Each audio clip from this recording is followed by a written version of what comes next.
RJD supremo Lalu Yadav की छोटी बेटी रोहिणी आचार्य की बिहार की राजनीति में दिलचस्पी साफ दिखने लगी है।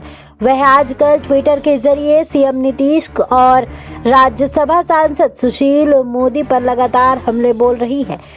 बता दें आपको कि राष्ट्रीय जनता दल प्रमुख लालू यादव की छोटी बेटी रोहिणी आचार्य पिछले कुछ दिनों से बिहार की राजनीति में लगातार दिलचस्पी लेती दिख रही है। कोरोना संकट के इस दौर में एक दिन में ताबड़तोड़ 9 ट्वीट कर रोहिणी ने मुख्यमंत्री नीतीश के साथ ही भारतीय जनता पार्टी के नेता और राज्यसभा सांसद सुशील मोदी को निशाने पर लिया है।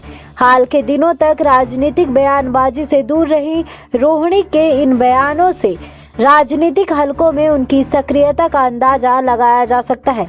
यही नहीं, पिछले दिनों बक्सर में गंगा में मिली शवों को लेकर बॉलीवुड एक्ट्रेस कंगना रनौत के उस बयान पर रोहिणी आचार्य ने कड़ी प्रतिक्रिया दी थी, जिसमें कंगना ने शवों को नाइजीरिया का बताया था।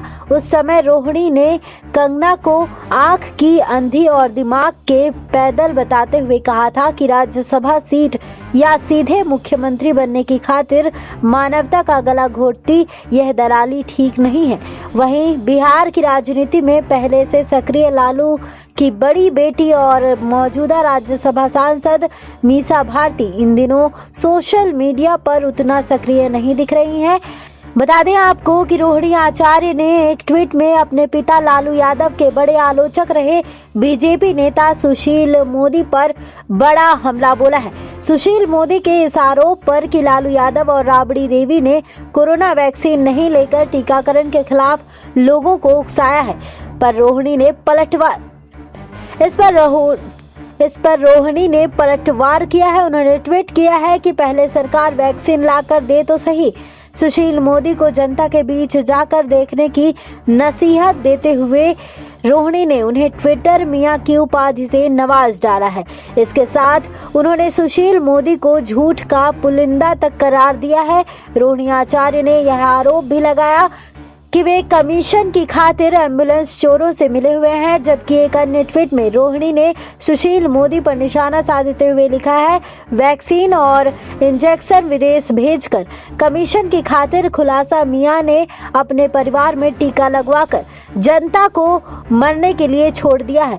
वे जीवन रक्षक उपकरणों और वैक्सीन को विदेश भेजकर पैसा वसूली में डूबे हुए हैं और लालू राबड़ी का चालीसा पाठ कर अपने कुकर्मों को मिटाने में लगे रहते हैं। बता दें आपको कि यही नहीं, रोहिणी आचार्य ने कचरे के ठेले पर कोरोना मरीज की शव का जिक्र करते हुए इसे मानवीय संवेदना को तार तार करने वाली घटना बताया है। इसके अलावा अपने एक ट्वीट में रोहिणी ने मुख्यमंत्री नीतीश के गृह जिले नालंदा के विकास मॉडल को मानवता को शर्मसार करने वाला बताते हुए ट्वीट किया कि बिहार में पग पग पर महिलाओं की असमत लूटी जा रही है, लेकिन सरकार अंधी, गूंगी और बहरी बन गई है। दूसरे ट्वीट में उन्होंने मुजफ्फरपुर बालिका गृह सामूहिक दुष्कर्म कांड की याद दिलाते हुए लिखा है कि बालिका गृह के संरक्षक से कोई भला क्या फरियाद करे। उन्होंने मुख्यमंत्री नीतीश को बता दें कहा है कि उनसे अगर बिहार संभल नहीं रहा है तो वे कुर्सी से उतर क्यों नहीं जाते हैं। जी हाँ, उन्होंने लिखा है बालिका गृह के संरक्षक से कोई भला क्या फरियाद करे। उन्होंने मुख्यमंत्री नीतीश को लिखा है कि अगर उनसे बिहार संभल नहीं रहा तो वे कुर्सी से उतर क्यों नहीं जाते हैं। बता दें आपको कि हमें पूरी जानकारी वेबसाइट्स और अन्य जगहों से प्राप्त हुई है। जानकारी आपको कैसे लगी आप हमें कमेंट बॉक्स में कमेंट कर जरूर बताएं। नेक्स्ट टाइम भोजपुरी की रिपोर्ट। नेक्स्ट 9 न्यूज़ भोजपुरिया के सब्सक्राइब करी और लेटेस्ट अपडेट खातिर बेल के आइकन वाला बटन दबाएं।